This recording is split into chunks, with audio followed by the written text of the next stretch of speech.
No1 podcast. I am your host, Coach Jake. We got Tiaxeria, Marcel Martins. What's up? Happy to see you guys. Hit me up in the chat.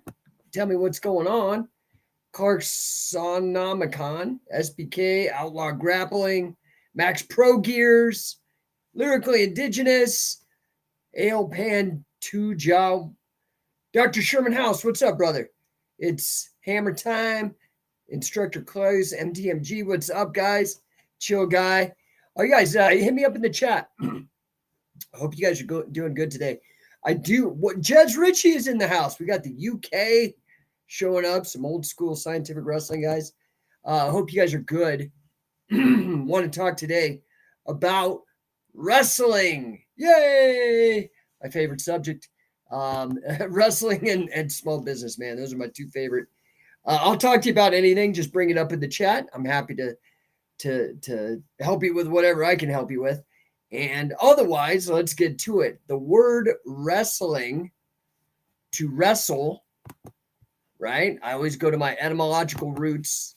The history, the meaning of the word is from the Old English wrestleon, which means to rest, W-R-E-S, not rest, like to rest, like pull. Let's see. So let's look at the definition. Old English, sport of grappling and throwing. Verbal noun from wrestle from the 13th century, or the 1300s. Action of wrestling, a wrestling match.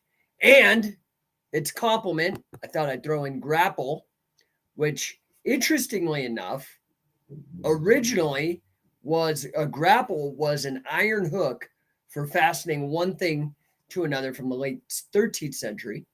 That's from the old French word grappille. And then it became a verb, grapple, 1520s, seize and hold fast, originally a reference to a ship by means of a grapple, extended sense of battle, struggle, and close contact, is from the 1580s. So kind of interesting, right? What's up? We got Durr. Got a question. Best practices to avoid catastrophic injuries. I know of which you speak. Aortic dissection, carotid dissection. I have a carotid dissection. I only have one. It's this one right here is gone. I only have one carotid artery. What's up, Marty Jones? Number one. Good to see you, my friend.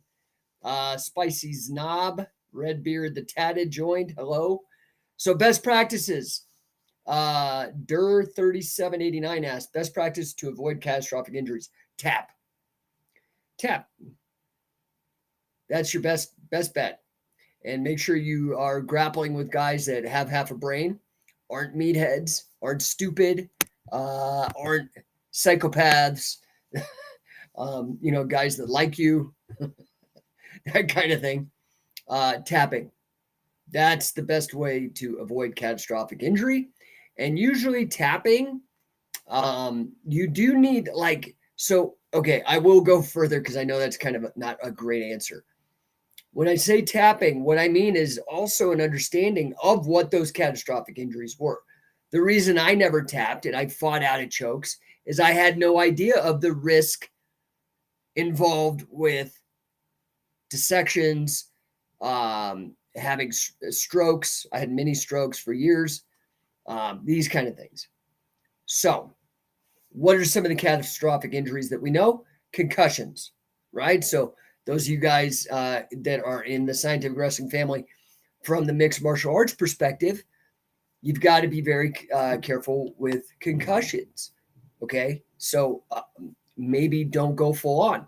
Save that for your fights. Chokes. Tap. Don't fight out of chokes. That was the mistake I made because I started early and there wasn't anybody to tell us, hey, man, don't fight out of that choke. I mean, people were cranking the hell out of me, right? Some of the stuff that's not catastrophic. Well, okay, so neck cranks. You have to be very careful with neck cranks as well. If somebody gets you in a neck crank, if it's a good one, even if it's not a good one, tap. live to fight another day. What we are doing is dangerous. That is part of the appeal of it. It's completely consensual violence. So there's nothing unethical about it. You're fully aware of what you're doing. It's not like you're a slave in the Roman times thrown to the lions or something like that, right? You're doing grappling or martial arts because you enjoy it. And part of the enjoyment, the excitement is the risk, is the danger. It's the same. I categorize grappling, in particular catch wrestling. I mean, jiu-jitsu to some extent, but I mean, you can get real bad injuries. You can die. There's people who died in jiu-jitsu. But I categorize it with extreme sports like BMX, like skateboarding. You know, those where you're doing kind of crazy stuff that's risky. Skydiving. Like it's an extreme activity. So I hope that helps. That would be my answer to you, is to know what the actual risks are of catastrophic injury. And then when you get put into one of those particular positions that can cause that injury, tap. So I hope that helps. Dur3789 says, thanks, coach. I bought all your instructionals on BJJ Fanatics. Awesome, bro. Appreciate it. I'm just trying to get the grappling literacy up there, right? So I made a post today on Instagram. For those of you on Instagram, you go check it out, talking about the importance of catch wrestling. That, in fact, arguably, in my opinion, based on the figures, based on the history, that catch-as-catch-can wrestling is the biggest, most influential sport, in addition to combat sport, martial art, that the world has ever known. And that's why I want to talk about wrestling, right? Hey, dude, Dr. Sherman House, thank you for buying a badge. I appreciate the support, brother. Really do. So wrestling is the number one, and in particular, catch wrestling, specifically catch wrestling. Now, do you guys know my argument for this? I quizzed all you guys before who knew the mission, and I think I gave away a membership to Scientific Wrestling. I'm going to do the same thing right now. What is my argument? And type this in the chat. Why is catch wrestling, scientific wrestling, the sport, the competitive sport of professional wrestling, catch-as-catch-can, why is it the number one, undisputed, most influential, impactful, and important sport and martial art of all time? Whoever answers it correctly, and I'm the teacher here, so I get to grade the test, will get I'll get you a free year membership over at Scientific Wrestling. I think that's a $127 value. So the challenge is out there, but I see nobody going after it. I don't see anybody going after it, man. Why? I've already said this a couple times. There's a cheat sheet. Now, you guys would have to leave Instagram to go see it, to see what the answer is, because it's the last post. Actually, I think the last post and the second to last post, I talk about it.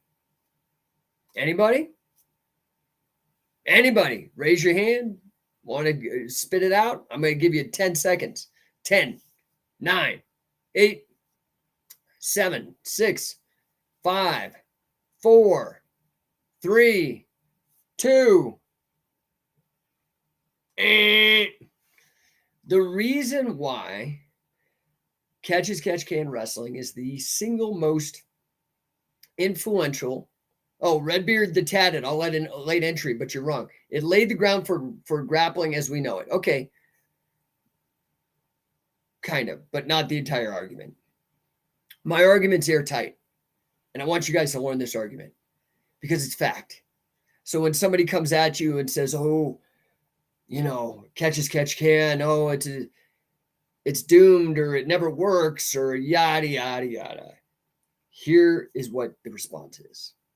Catch-as-catch-can wrestling is the most influential, impactful combat martial art sport in the world. And I can quantify this because it is responsible. Had Catch as Catch Can not existed ever, you ever hear that thing like take a time machine back and kill Hitler? Well, let's say instead that guy's a douche, forgets about Hitler and goes and just wipes Catch off the map. That happens, you have no Olympic freestyle wrestling. Okay? All the people that came from Olympic freestyle wrestling, all the athletes, all the coaches, all the fans, all the promoters, that's gone. 118 years of Olympic freestyle wrestling ceases to exist. That's one. Two, all high school and collegiate wrestling. Anybody who's ever been a fan, athlete, coach, or in the administrative business promoting side of high school or college or peewee wrestling, all of those people gone. They'd had to do something else. So you see, we're racking up quite a big number in terms of impact. And we've only done amateur wrestling, Olympic freestyle, and American folk style. Gone. Guess what? MMA started Catch Wrestling was doing MMA mixed matches back, boxer versus catch wrestling in the 30s and 20s and prior. Okay. Then we had Milo Savage versus Gene LeBell, catch wrestler. Inoki versus Ali in the late 70s, catch wrestler. Shuto, mid 80s, catch wrestling. Pancrase, early 90s, catch wrestling. Then UFC. Okay, get it? So now you don't got MMA, you don't got folk style wrestling, you don't got amateur wrestling, you don't got professional wrestling. The Hulk Hogans, the Ric Flairs, all of the fans, all of the athletes, all of the promoters, all of the coaches had to do something else. Do you see where I'm going with this? Why this is so huge? WWE is like, its viewership and impact is bigger than NFL, Major League Baseball, like combined. It's huge, huge, big numbers, billions and billions of dollars. Longest running TV show in history is wrestling.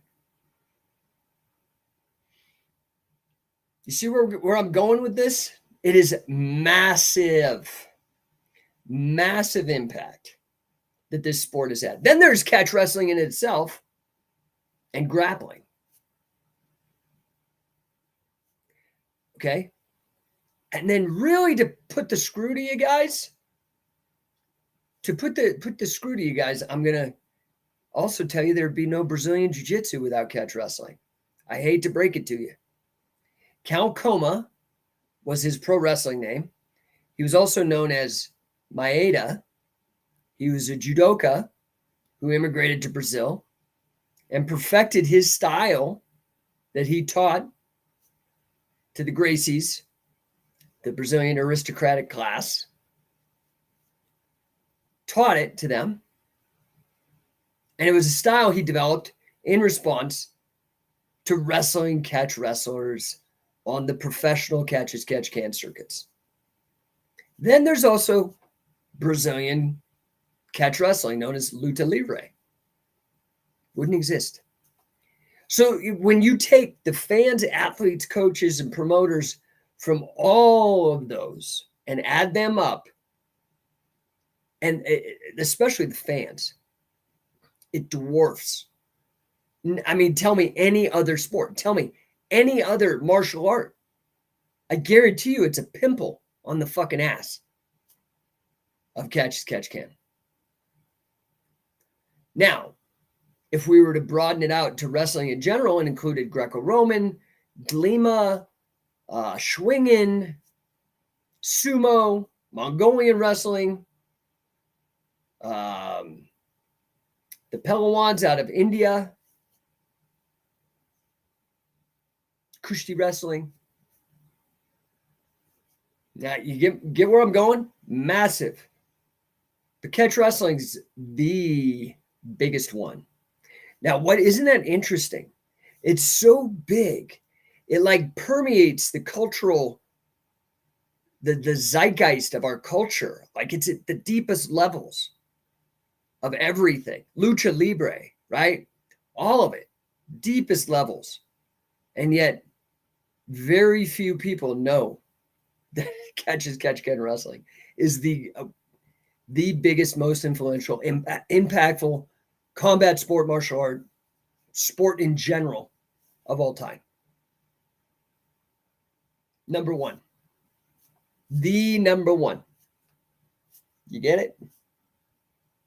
And guess what? Scientific wrestling is the number one indisputed leader for the last 20 years. It's a long time. Number one in catch-can. We brought you competitive catch rules back through the King of Catch Wrestling. First competitive catch wrestling in close to 100 years. With a rules set co-developed by Carl Gotch. And we brought the coaching program, the first coaching program, and the only one, so the number one and only one, co-developed and endorsed by Billy Robinson, with incredible insights from number one guys like Wade Chalice, Josh Barnett, Dick Cardinal, brought the mace, the mace bell or the steel mace. First to do that, bring out the nomenclature, bring out a lot of the basic exercises and protocols. All that's scientific wrestling. So we were also through Shoot Pro Wrestling, the first to do competitive tag teams, the first to do a competitive triple threat or triple shoot, we call them, triple shoot match competitively. Number one. That's wrestling. That's catch wrestling. That's scientific wrestling. Very, very proud of this. Very proud. This will probably be my legacy. Probably. Even though I've done other things, I have a master's in financial mathematics, got 3 wonderful kids, married 16 years, going on 17 years, made contributions in other fields. But it's going to be wrestling, and I'm damn proud, man. I'm lucky. I worked my ass off, though. So, anyway, enough about that. Sorry, guys. Nobody got the argument. I will quiz you guys again, and I will maybe do the same offer, but it might be next week. Maybe tomorrow. I don't know. We'll see. Super stoked to welcome Brian Ruscio to the catch wrestling, to the scientific wrestling family. He's our newest affiliate. We now have an affiliate officially in Orlando. Brian is a badass dude, super competitive grappling guy, like won a ton of stuff. Let me look up his resume here. This is pretty cool, dude. I'm gonna read it. So let's see here. Brian Ruscio. Let's see here. Bio. He's a 3rd degree Gracie Barra Brazilian Jiu-Jitsu black belt, a USA Wrestling bronze and copper certified coach. He's a Bang Muay Thai coach, Nesta certified MMA strength and conditioning coach. And let's see. He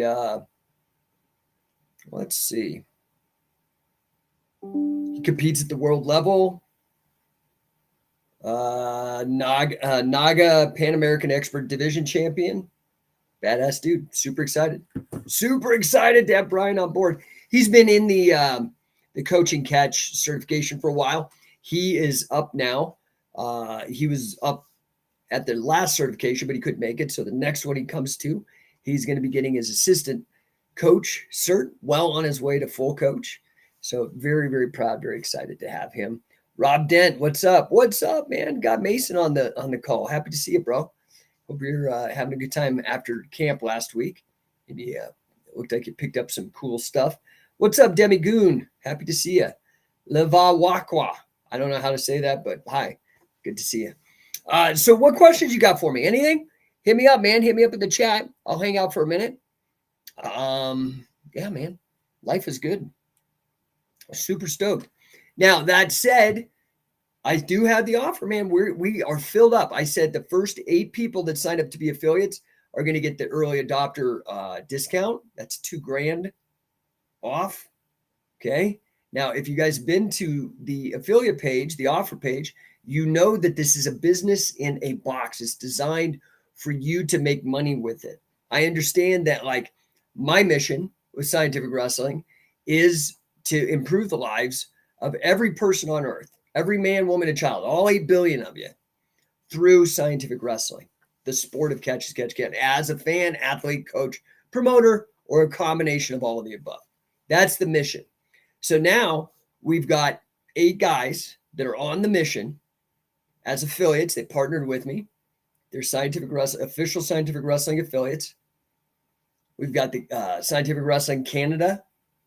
We've got V10 in Denver, Vicious Fern Earwood. Scientific Wrestling Canada is Marco and Carmen up there. Vicious Fern at V10. Paul Garcia Sports in northern Colorado. Super excited. Right on the edge, very close to Nebraska. If you guys are in like Sydney or any of that, you could drive right to Paul's gym as well. And Cody, his guy was at camp soaking up all the stuff from the camp last week. So he's a beast.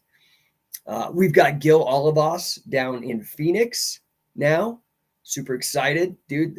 Black Flag Submission Company. We're going to be heading there next. So at the end of the month, coachingcatch.com is going to be down in Phoenix. Come and join us. And what else? Then we've got, well, of course, we have the new affiliate. That's Brian Ruscio in Orlando. Super excited. Welcome to the family, my friend.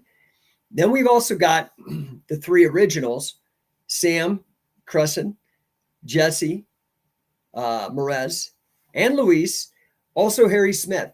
So I guess we've actually got 9 affiliates, guys, already. So you understand, I'm going to give one more, even though I said only 8, the first 8, we're already at 9. Okay. So questions.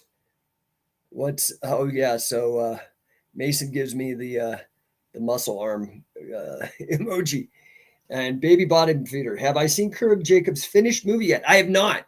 I think it's out today on Amazon Prime. So I'm going to watch it tonight. I'm really excited for that. I think that he probably has done a good job. I haven't seen it. I know that he's very sincere and he loves Catch as Catch Can. Did a bunch of great interviews. I know that I'm in it. I know Eric Paulson, Dan Severn. Who else? I think he got like Terry Brands. He got probably Dan Gable. Of course, Mike Chapman. I know he and Mike Chapman are very close. Mike Chapman, a great historian. I'm excited. Did I mention Eric? Josh Barnett is in it. Randy Couture. So it's called For the Love of Catch. You can check it out on Amazon Prime.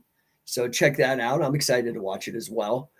We have our own documentary coming out. That is one of the perks of affiliating with us. And I will offer this to the next guy. You will get the same deal.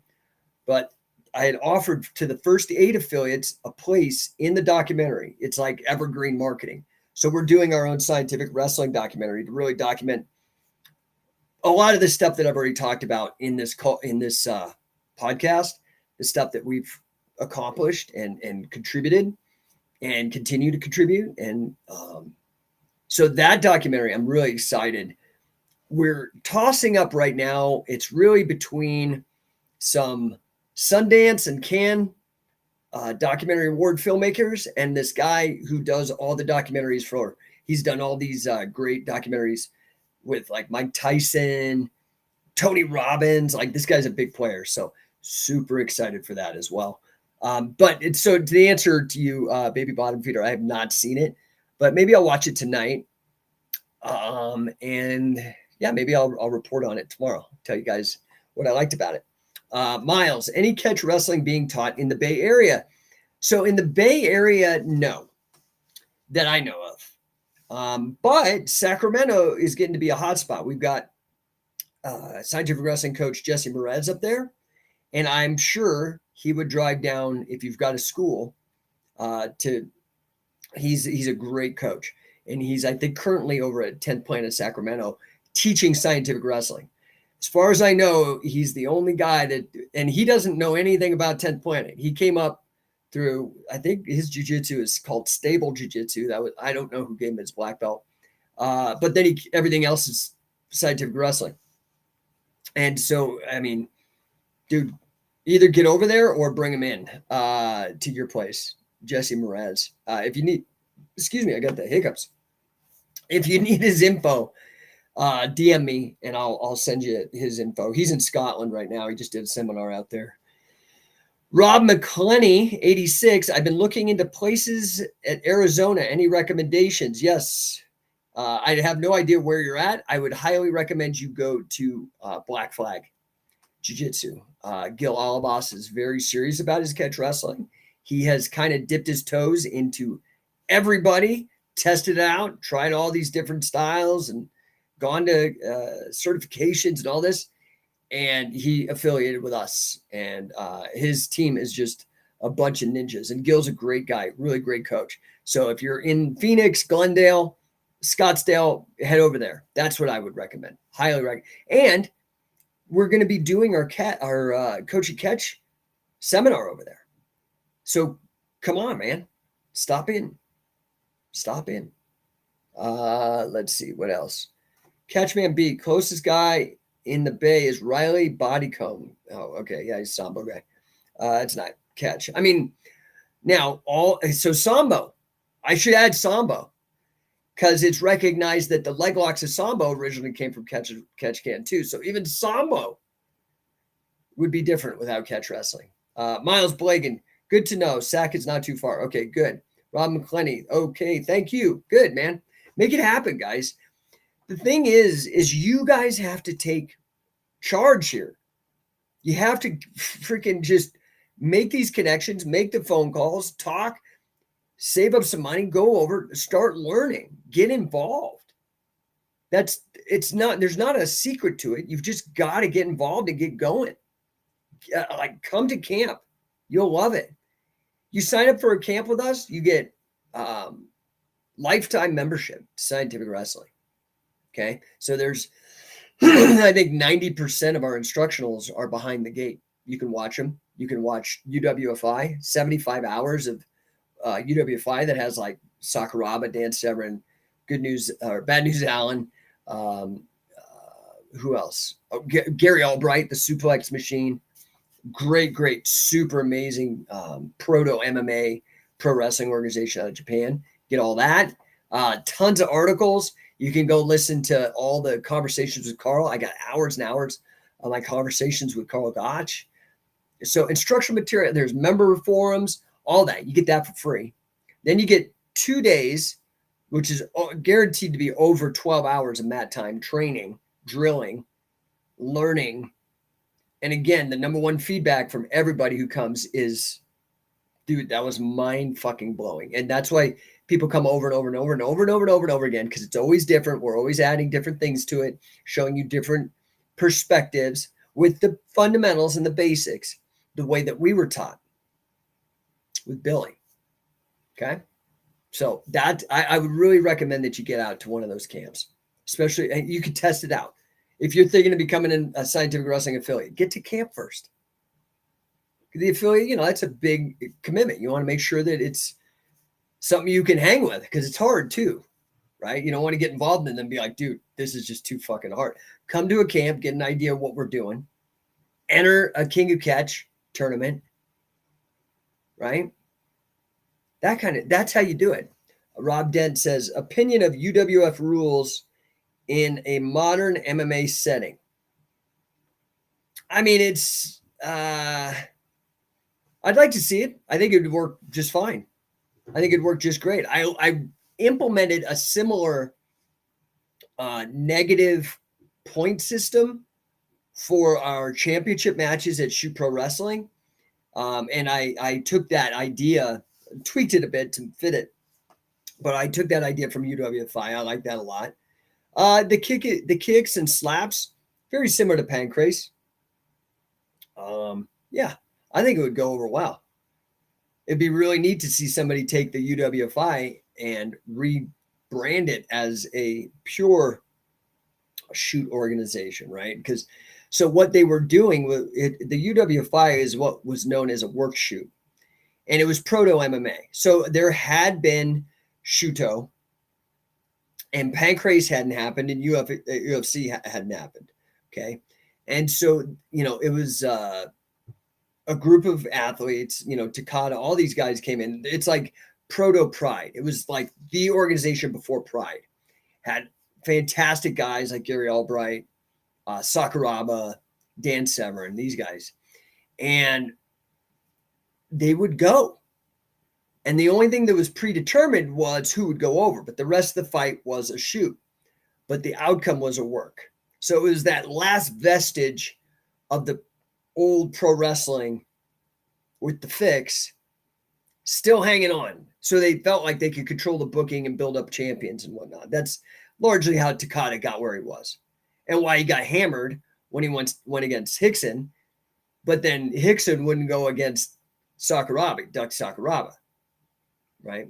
After what he did to Henzo and Hoyler and Vitor Belfort and all the top Gracie guys at the time that were actively fighting competitively. Anyway, Dur 3789 bought a badge. Thanks, dude. Appreciate that, man. All the support. I love it. I really do appreciate it. So any other questions, guys? Any other questions? I do have some corporate sales coaching calls I have to do. I do that as well. I don't know if you guys know. Do you guys know who Grant Cardone is? Anybody out there know? For me, I would be shocked if you don't know Grant Cardone. Maybe that's the question I should ask. Who here does not know who Grant Cardone is? He's a business partner of mine, a mentor of mine, a hero of mine. The guy's a badass dude, a good guy. And I am certified, one of the very few people on earth certified to coach his methods. So I run sales trainings. I do sales rallies and such for corporate clients. And I've got one of those calls coming up here shortly. So if you have any other questions, Dur3789 says, yes, he knows Grant. Uncle G, right? I'm surprised. Does anybody else? Jay Espinoza 715 says, love Grant Cardone. Yeah, man. Are you going to GrowthCon? Have you gone to GrowthCon? Okay, so here's the next question. You love Grant Cardone. He puts out a ton of free material, like his YouTube, his Instagram, like he's constantly putting out material. He does have pay material. So those of you that do like BJJ Fanatics or Scientific Wrestling or anything like that, he does a similar thing, but for business-minded people, in particular, people interested in making money, like salespeople, business people. Mason says, Grant said about renting where you live and renting out what you own. Cash flow, baby. Yeah, you got to cash flow your stuff. Does that make sense? So, we could be talking about wrestling the sport, but we could also be talking about wrestling with money, right? Mason says, Catchman B says, love it. Yeah, dude. Like, you want to start cash flowing your stuff. So that's really what it means to be an investor, right? So if you kind of think maybe in stages, you could be a worker and you trade your time for money. And then eventually maybe you figure out a side hustle that makes more money. That's how pro wrestling started. This WWE stuff, the bodybuilders and going through the motions, faking fights, feather boas and in their underpants. It started out as a side hustle. It was all these very poor Irish people working in the mines all day, brutal, getting shit pay. And they started betting each other on catch matches. Who can win? Oh, I could beat you. Oh, I could beat you. Oh, yeah, throw some money down. They get betting going. And some of these guys started winning so much from wrestling that they didn't have to work in the mines. They were making more money betting on these side bets. So wrestling was a side hustle. So you can go from being an employee to then owning a job, which is like being a solopreneur. You're still not a business owner. And I want to make a distinction here. When you are a solopreneur, which is where it's like you don't have any employees or anything, you just basically own a job. Okay. And you're going to work your ass off. Now, you can make as much money as you want, and there's a limit because you can only make so much money if it's just you. Now, there's amazing things we can do in the age of the internet with automation and e-commerce. And so there are ways to make a lot of money as a solopreneur. Okay. But then the next level of the game is to be an actual business owner. Now, there's a couple things that I believe it takes to be a business owner, right? We're talking levels of the game here. So you've got an employee where you trade your money, or somebody trades your money for your time. Does that make sense? Miles Blagan says, wow, love that history. Haha. Rob McClenny says, wow, that's interesting. Yeah, thanks, guy. I mean, it's interesting to me. That's why I study all this stuff. So start out as an entrepreneur, side hustle into a solopreneur where you own a job, you own it. Then you move into a business owner. A business owner is a step up from a solopreneur because you're not just own a job, but you're providing jobs to other people, meaning now what was happening when you were an employee, you're doing that for other people. So you're actually putting food on people's tables. To me, it's like one of the greatest things you can do to provide for people, right? And help them in exchange for them helping you, right? So that is the next step, is to be a business owner. But also it's not just having employees, but it's having a business is something that you can also sell. Now, that might be a little bit of too tight of a definition because there's a lot of businesses that people can't sell. Okay. And that's a big problem. And this is what I help a lot of people out with. So I help them, at business owners, generate more income, make more money by learning how to sell and training their people how to sell. I align the employees' individual goals with the goals of the company. So everybody's working together. Right? So there's alignment. So I blow up the revenues. I align the mission with the culture. And I try to get through that goal alignment to battle what's known as disengagement. Most people in their jobs, the employees that trade their time for money, are disengaged. They're on Facebook, they're bullshitting at the water cooler. They're not actually really invested in what they're doing. And they're kind of just cashing a check. And that's not really fair to the guy who's paying you money. Right? So I come in and I try to help that as well. So it's better. So the people are actually stoked on their job. They're working harder. Right? And the other thing I do is I help implement systems. Okay. In business lingo, these are known as SOPs, standard operating procedures. And these are important because let's say you have 3 employees, right? You jump from being an employee to a solopreneur. Now you're growing. Now you got employees.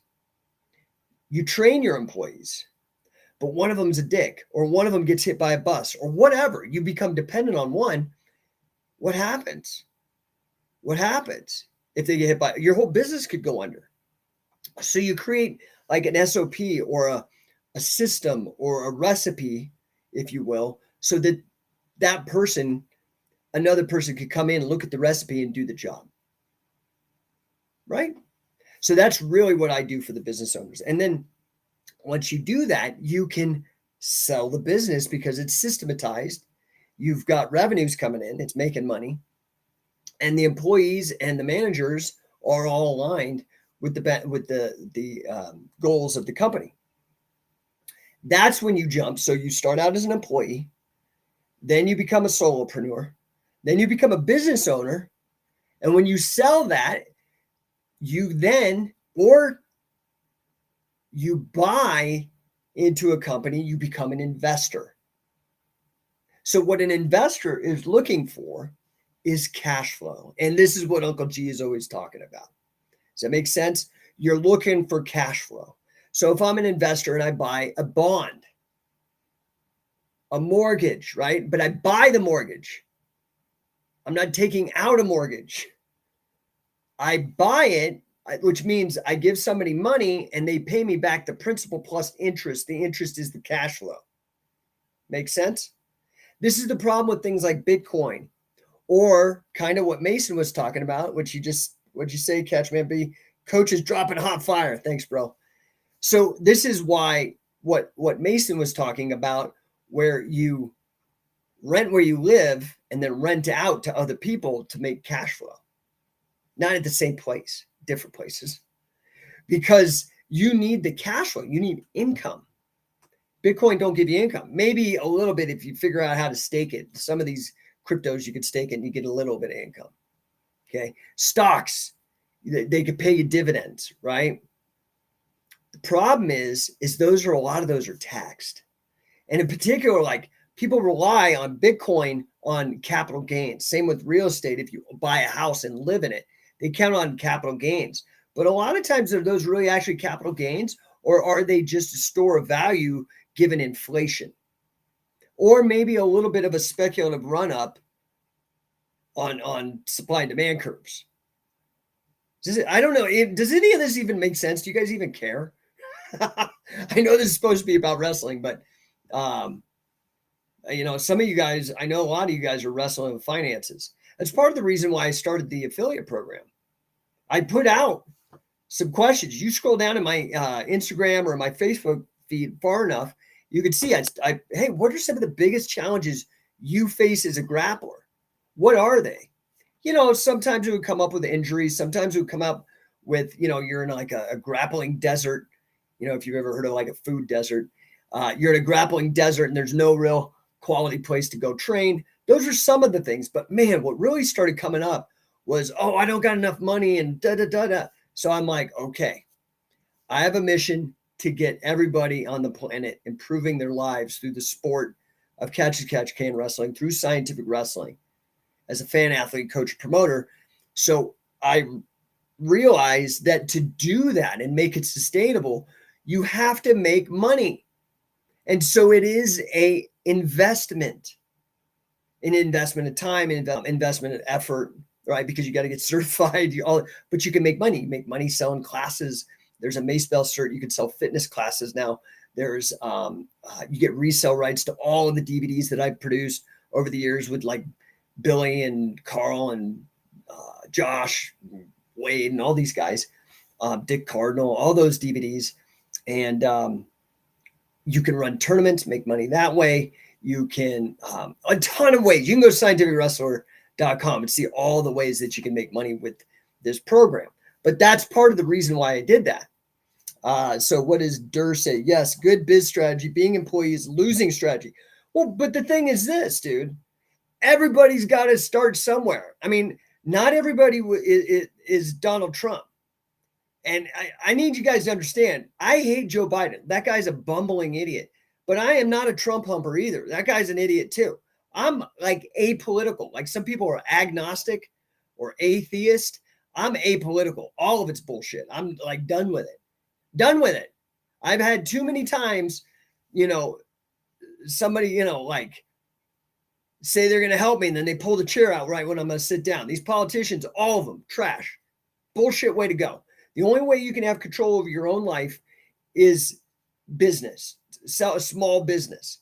And it's, to be honest with you, that should be its own political party, the small business party, right? Because we got destroyed in the last 10 years through all the bullshit.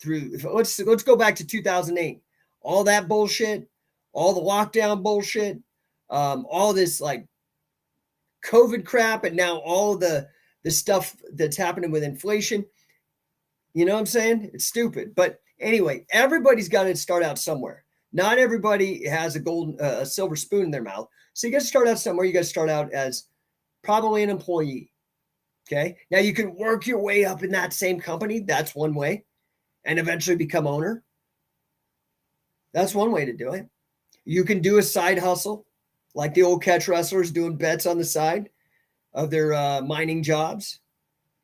Or you could just quit and go be your own boss. You could buy into a system. You could do MLM. You could do Amway, doTERRA. What are some of these other MLMs? Prepaid legal. I do prepaid legal. You could do Kangen water. I love Kangen water. So there's good MLMs out there. You could become a realtor. So you're basically in business for yourself, but you use this other company as almost like how Scientific Wrestling has affiliates. You use their brand, you use their marketing materials. So there's all these ways you can get involved, right? Jay Espinosa 715. It makes sense. I'm with the program investing. That, in my opinion, is the ultimate goal. Once you become an investor, now you've figured out that you can use money to make money. That's the ultimate hack. Make money with money. That's what an investor does. Okay. Now, some ways are better than others. Like I said, I'm not a fan of the stock market. I've got my master's degree in financial engineering. I have a very good understanding of how the financial system works. Just like the catch wrestling system, I know it inside and out. Arguably, I would say as good as anybody on planet Earth, if I'm not the number one guy, because of the amount of effort I've spent with the top guys, all of them, really deeply trying to understand it. And I've done the same with money. That's why I'm partnered with Grant Cardone, why I have a master's degree in financial engineering, why I worked in investment banking and mortgage banking. I worked as a tech support guy for a hedge fund accounting software. I understand how it works. And I'm going to tell you, these central bankers. Now, do you guys know the definition of fascism? It's changed. So, I'm going to go to the economic dictionary or the etymological dictionary, see how good they are. Because this is a word that I've been watching change over time. So fascism, this is important. Okay. I'm not getting political. I'm having you understand what you need to understand to make money in business. Okay. Because there is a bit of a hustle involved. Some people look down their noses at capitalism, and I can understand why. I think they're wrong. I think they might not have a nuanced look. I think maybe the word capitalism in some of their arguments might be ill-defined because there's different types of capitalism, right? And so there's laissez-faire capitalism, which is what I propose and what I'm a fan of, which is the complete separation of business and the state. Just like there's a separation of church and state, which allows for a plurality of different kinds of religions, I believe in a complete separation of business and state, which allows for all kinds of plurality of economic systems. Okay. Now, of those, some are better than others. And for me, I believe that it is truly laissez-faire capitalism that is the best one. Jay Espinosa says, I did prepaid legal years ago. Dude, I didn't even buy into it until like a couple of years ago. I've been a client for over 20 years. As an entrepreneur, it's one of the most useful, best products that I have had in forever. If you guys are interested, go to Jake Shannon, all one word, jakeshannon.wearelegalshield.com. It's a fantastic product. Basically, for like $30 a month, you can effectively have an attorney on retainer. It's amazing. Like how the wealthy people have attorneys. Dude, it's amazing. And the guy that I signed up under, he's a PhD in biochemistry, Dr. Joe Connor. There, if you go back in the archives of the podcast, I have him on. Fascinating. A black dude, old black dude. Okay. So he came up with a lot of discrimination, a lot of racism and shit. And he is like, dude, this is catching like fire in the African-American community because there's basically an app in your phone. And if the cop harasses you, you hit the button and in 30 seconds, you're on with an attorney. So they pull you over. You go, hey, man, you can talk to my attorney about it. That used to be only available to the rich. Okay. This is it's truly a great product. Anyway, fascism is the opposite. It is state capitalism. It's the merger of business and state. Okay. This is, if you go read Benito Mussolini, who's the founder of fascism, right? And he was aligned with the Nazis during World War II, the Axis, the National Socialists, the Nationalist Socialists of Germany during World War II. The fascists, they wanted the merger of state and business, and it was called corporatism. Okay. You see this in China. There's a merger. They finally were like, oh man, we can't be straight up communist. Capitalism works too much. So they create state capitalism. That is not what I endorse or what I like, but that's where we live. And the world has pretty much become this globalism thing where state capitalism, it's this hybrid capitalism thing where governments control a lot of stuff. And so the reason I say this and bring this up is that when you really understand the banking system, you see how it's manipulated. And so for me, the hierarchy of investments, we were talking about this yesterday. I talked about it on the show that the subject was investing. That I think the hierarchy of investments, no, mind you, we were talking today about stepping up, right? I mean, I guess we kind of got into this because of the affiliate program, but I think understanding finances and business and sales and these kind of things are important if you want success for yourself, you want abundance for your family, and you want to do it in an ethical and moral way, right? Without theft, without violence, that kind of stuff. So anyway, you start out as an employee, you become a solopreneur. Solopreneur becomes a business owner, and then a business owner can sell the company to an investor, or you can become an investor and buy a company.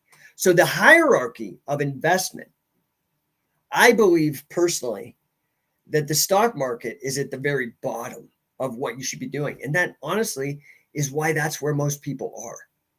Because most people are at the bottom, right? If you think about percentages, the top 1% of owners, sure, they have some stuff in the stock market, but their investments look different, okay, than what your average Joe Schmo who gets hammered, his 401k or Roth IRA gets hammered every couple of years because of the stock market, right? Sure, you make 10% gains, and yeah, okay, that's cool. Now, a guy like Uncle G is like, dude, real estate, because it is relatively easy and it cash flows, okay? It's expensive to get in is the challenge. So you've got to save, right? Because typically, let's say you want to buy grants into multi-family properties, you got to put down 20%. So to control $1 million property, maybe it's a duplex or a quadplex or something, I don't know. You need to put down $200,000. You've got to be able to do that. So you could either come up with that through your friends and family or saving or whatever. Okay. I believe the hierarchy of investing at the lowest, I believe, is like bonds, because these are from the government. Now it's weird because they're safe, because do you understand what the surety is? Like what the guarantee is? It comes from your tax dollars. That's sketchy, dude. You can't opt out. That's why, that's what the national debt is. Do you know the number one creditor to the United States? Throw it in the chat. Who do we owe the most money to? When we talk of the national debt, right? Trillions and trillions of dollars. Like each of us owe, if we were to divide the trillions of dollars owed by the number of citizens, it's like hundreds of thousands of dollars that we each owe. Okay. If we put in like unfunded liabilities and stuff. DUR 3789 gives the standard response that it's China. No, China's not even close. The number one person we owe all that money to is the Federal Reserve Bank. The Federal Reserve, which was created in 1913 with the Federal Reserve Act. You can just look this shit up. It's out there. They're not going to push it on you, but the information is there if you want to look and find it. Or you can do like I do and take get an A+ in graduate monetary theory and economics, which is how I figured this out. But I'm telling you, so you don't have to drop the 60,000 that I did on grad school back in 2000. Yeah, it's owed to the Federal Reserve. That's why you can know that the Federal Reserve is as federal as FedEx. It's not. Because if their interests were actually aligned with the United States and they wanted to alleviate the tax burden, because your taxes go to pay the interest on the national debt. Do you know that? Did you know that? You can look this up. Your taxes go to pay. This is all in my Endonomics book that I put out in 2011. You can type in on Amazon, ENDONOMICS, Endonomics, like the end, like economics and end. And I show all this with the citations and where you can look them up on the web from the government sites that show all this. Anyway, so you are paying the national debt, the interest to the Federal Reserve Bank. And do you know that what the exchange is, how inflation happens? They basically say, like, dude, like, man, something's beeping at me here. What is beeping at me? Heads up, the maximum record time for, okay, yeah, so we got 5 minutes until I got to get off here. The fact is this, is that the Federal Reserve goes and buys the bonds from the United States, and that injects the money into the economy. The Federal Reserve just makes it up. They just print it out of nothing. That's the scam of state capitalism. It's a total scam. Most times, laissez-faire capitalism is based off of a strict monetary policy like gold, like the gold standard. It was that douchebag Nixon who took us off in the early 70s, right? And since then, shit's gotten crazy. That's why we had the stagflation and the inflation of the late 70s. Then Paul Volcker came in and stopped targeting the interest rates and started targeting the money supply. Anyway, this is all boring. I know it's boring, but I want you to understand it. So your ultimate goal is to become an investor, to where you can amass enough money that it begins working for you. So you start thinking about it, like if you take a couple $1 million and you could start getting 10% on that money, now you're making 5-10 grand a month. Do you understand? And you don't have to do anything because the money is working for you because it's got some sort of interest. Bitcoin would be an interesting way to basically create a laissez-faire society. This is why a lot of libertarians are into Bitcoin, because it would be the same thing. It would take monetary policy out of the hands of government. And it's in the code to where they can't print anymore. It's a fixed amount, so the value stays the same. Does this all make sense? So, but they fucked it over because then they put it in the laws as an investment and not as money. So now any value that grows, you actually have to pay tax on. So J. Espinosa says, not boring at all. I talk about this all day. So yeah, I mean, it's fascinating stuff. Happy to help you guys. I know we were talking about wrestling, but that's what you get with me. You're either going to get wrestling or business talk. So guys, if I can be of help to you, I literally have 2 minutes because my Spotify is going to kick me off. They only give me an hour to do the show through my app. But I appreciate you guys. I love you all. Send me messages if I can help you. You can always find me at scientificwrestling.com. You can find me at No1 Coaching, and it's spelled like this, No1 Coaching.com. You can always DM me, and I'm happy to help if I can. Okay. And I do have that sales rally in a couple minutes, so I got to go anyway. But you guys are the best. Let me know if I can help you as ever. And hope you guys have a great day. Start learning about wrestling. Start learning. That's grappling literacy, right? And start getting financial and business literacy. They're the best things for you, man. Best personal development. Oh, that hierarchy of investing. I'll tell you real quick before I got to run. I think the number one thing that you should invest in is yourself. That's education. I don't mean necessarily traditional establishment education. I think that's a bit of a scam and bullshit. I think probably the number one way that you can learn is how I learned to become number one in catch wrestling. And that's through mentorship, right? So I mentored with Billy Robinson, mentored with Wade Chalice, mentored under Carl Gotch. Like, that's the fastest, best way. Find the best person you possibly can to mentor you and do whatever it takes. Pay him money, pay him in squats, whatever, right? And the same thing goes with business. Go find yourself somebody who's very successful, the richest person you know.